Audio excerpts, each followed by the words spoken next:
Hello everyone and welcome to the channel. In this video, I will show you exactly how to create a WhatsApp channel. First of all, open up WhatsApp on your phone. Once you're in your WhatsApp account, tap on the updates icon in the bottom left corner. From the update icon, you will find different channel options here. You can follow any of these channels.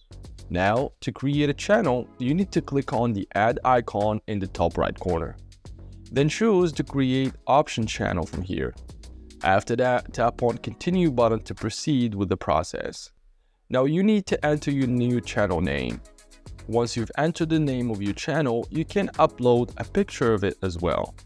You can find the take photo, choose photo, emoji, sticker, and search web options under the edit profile picture section. Choose the emoji and sticker option from here, and you can place the emoji as your profile picture. Also, you can add a description of your channel. Once you're done, tap on create channel. Now your channel will be created successfully.